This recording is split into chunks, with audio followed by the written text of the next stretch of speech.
This residence now belongs to me. And if you have any objections, I'll opt for a divorce. Despite my father's recent passing, Kevin gleefully declared his achievement in changing the property deed to his name. The news left me feeling lightheaded. Surely, it couldn't be that simple to transfer ownership. I wondered if Kevin was misunderstanding something. "I'm fine with a divorce. Won't you regret it?" I suggested, surprising Kevin with my immediate agreement. His puzzled response came in the form of a retort, "You kidding me?" His expression seemed to ask if I had lost my mind. I see. He won't regret it, I thought, deciding to hold back. I warned him not to come crying to me later, secretly amused at Kevin's naive thinking. My name is Rachel Anderson, a 35-year-old civil servant with a sincere personality. When I secured the civil service position, my parents were thrilled, especially my father, who always emphasized the importance of a stable job. His cautionary tale stemmed from his own experience. After joining a startup post-college, it went bankrupt in just 2 years. Struggling to find another job, my father ventured into entrepreneurship by managing a restaurant. Despite initial challenges, he successfully grew his business, accumulating assets worth several $1,000,000 over 35 years. However, this wealth came with its share of hardships, including stress, relationship troubles, and instances of embezzlement by employees. Despite the challenges, my father hoped I would lead a comfortable life without facing the same hardships. I'm content with my civil service job, finding satisfaction in a stable and suitable career that allows me to lead a decent life without any hitches. I'd always believed that a quiet life like ours was ideal. I'm going to be late tomorrow night, so don't worry about dinner for me. Kevin, my husband, has said that countless times. As I dried my hands after doing the dishes, I turned to him and asked, "Is there really that much overtime at the factory?" "It's the busy season, so we're swamped," he explained. Kevin works on the production line in a semiconductor factory, a job he started right after high school, and it's been 18 years now. Every day, he processes components on the assembly line for 8 hours. Tough work that I couldn't imagine, though Kevin insists it's easier than a mentally demanding job. "I've heard there's a shortage of labor lately. Must be tough," I commented. "Yeah, so I might be coming home late for a while," he replied. "All right, take care, okay." Lately, Kevin's late returns have become more frequent, sometimes extending into the next day. I suspect it's not just work-related, and he's probably enjoying a drink somewhere after hours.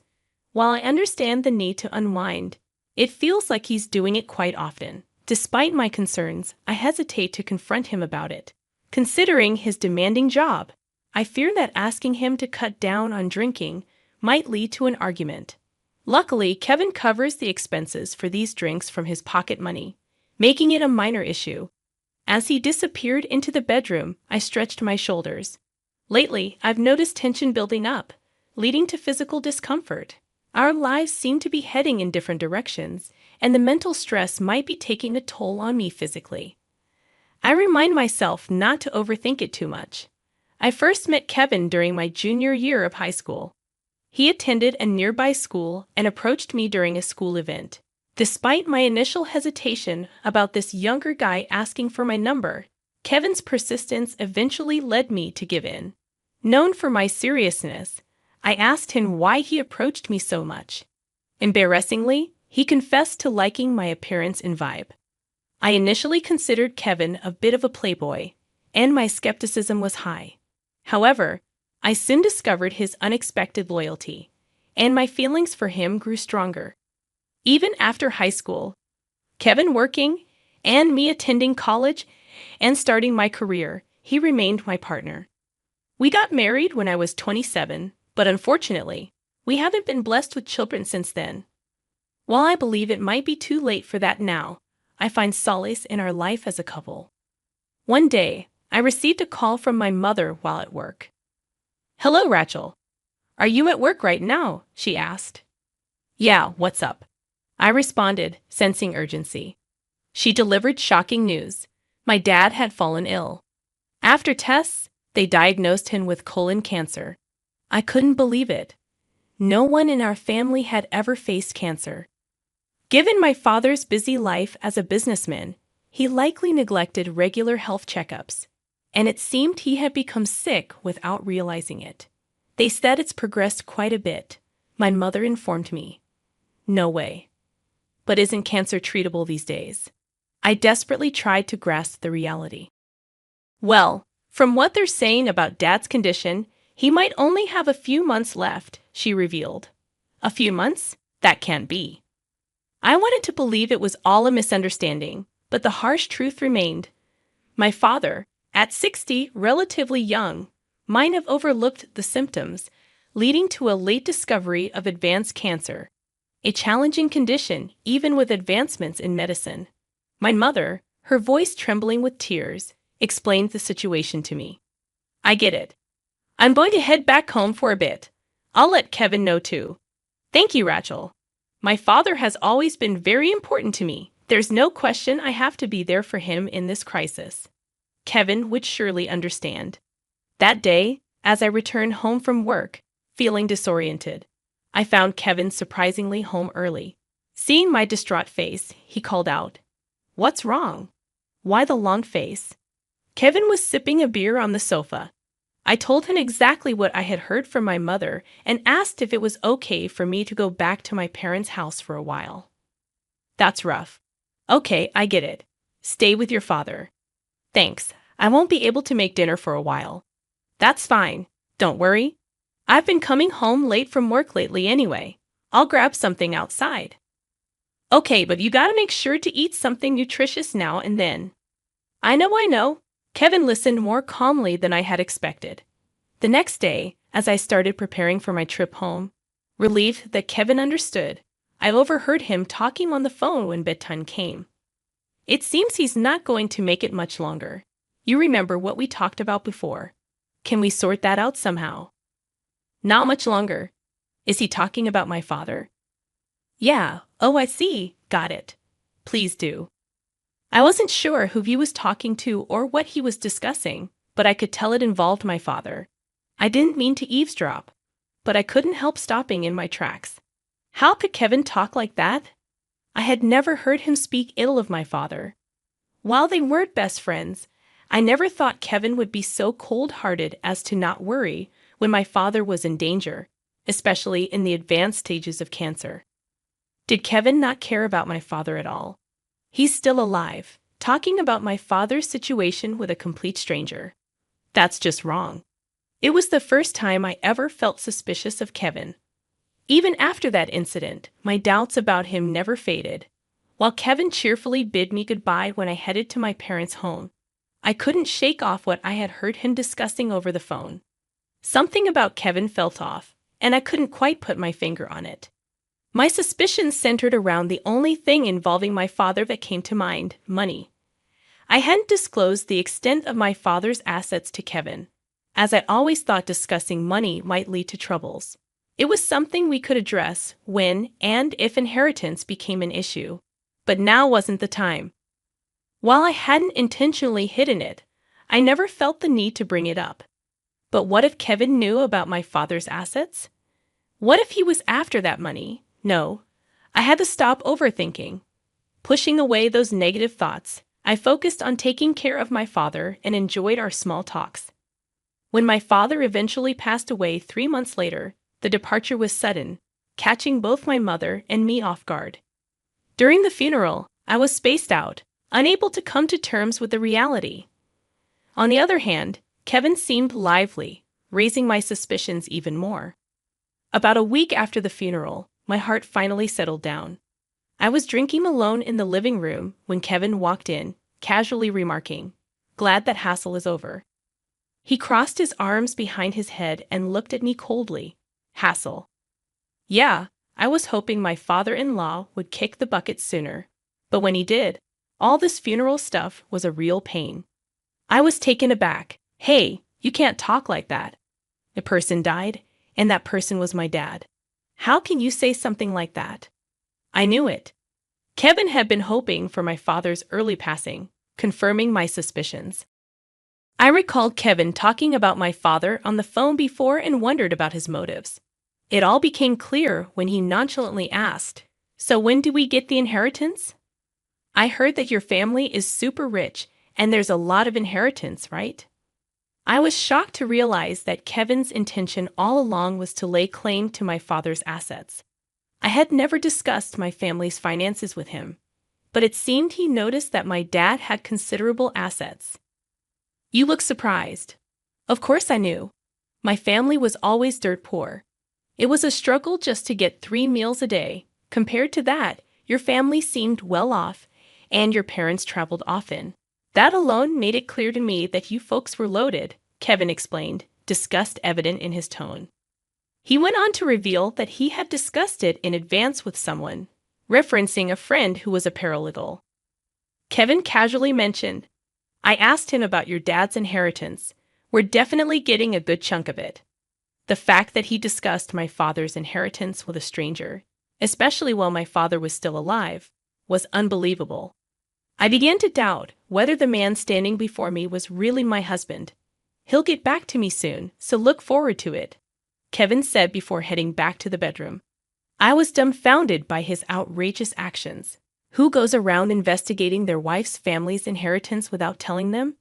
The inheritance was a matter concerning my family, and Kevin had no business interfering. Distrustful of Kevin's actions and words, I found myself unable to speak to him. We lived in a cold, war-like silence for a while, but things took a sudden turn a month later. Despite Kevin's meddling, my father's assets were rightfully passed down to my mother and me. I inherited a $2 million mansion, and as I agonized over what to do with it, Kevin broke the silence. "Hey, Rachel, how have you been?" he asked. Ignoring his comment, I picked up a nearby book. "Don't ignore me. I had the deed to the property you inherited changed to my name," he grinned. Shocked by what I heard, I looked up from the book. "What are you talking about?" "I had it sorted with that paralegal guy I mentioned before." "You mean the registration's changed?" "Yeah, that's right." I couldn't believe it. It was outrageous that he'd done such a thing without telling me, and the guy who agreed to help him was out of line. The house is mine now. If you have any complaints, let's just divorce. Despite my father's recent passing, Kevin shamelessly boasted about changing the deed of the house to his name, leaving me feeling disoriented. It couldn't be that easy to alter the registration, I thought. Kevin might have misunderstood something. Torn about whether to confront him immediately, my anger toward him made forgiveness a difficult choice. Instead of addressing it right away, I decided to devise a plan to get back at him.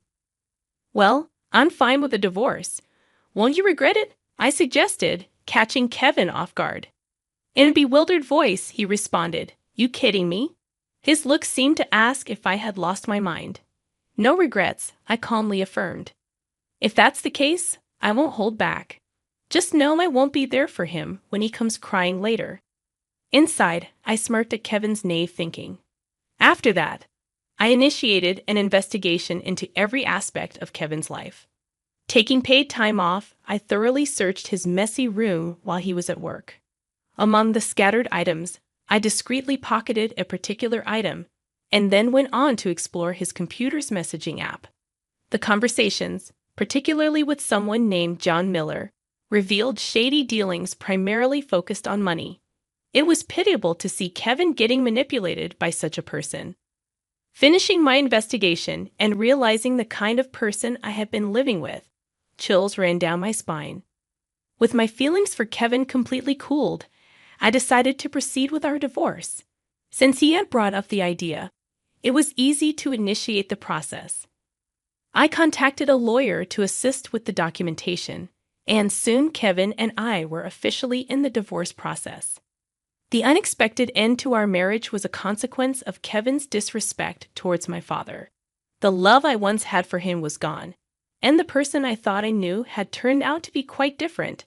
As my investigations revealed, he was a real piece of work. The house I once shared with Kevin was no longer mine. Originally under Kevin's name with a mortgage, I felt it was right to leave. However, Kevin never returned home after that day. He likely moved into the mansion I inherited. Wondering about his current life, I calmly contemplated Kevin's situation. Days later, Kevin unexpectedly appeared before me, anxious and questioning whether we had proceeded with the divorce. I confirmed it, and he raised his voice in despair, accusing me of selfishness. Facing his blame, I explained that he was the one who initiated the divorce. Kevin, seemingly cornered, pleaded for us to get back together. I asked what had happened, pretending ignorance. Kevin revealed that debt collectors came after him, and the paralegal Miller deceived him. I already had an idea of Kevin's troubles but played dumb. Unbeknownst to him, I had discovered his gambling activities and secret financial struggles. Expressing concern, I confronted him about his gambling habit.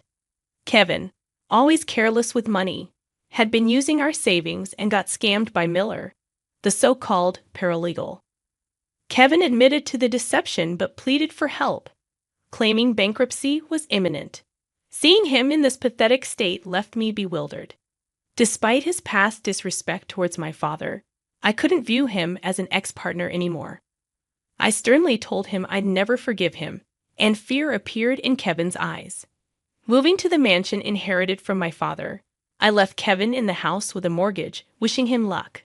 A week later, Kevin's mother called, apologizing for his actions. She expressed her anger and promised to give him a hard time, ensuring he learned the value of money. I smirked, feeling no sympathy for Kevin. His punishment was a consequence of disrespecting my father and attempting to deceive me. As I settled into my new mansion, furnished and spacious, I looked forward to a free and exciting life. Grateful for my father's legacy, I embarked on a new journey, leaving behind the troubles of my past marriage with Kevin.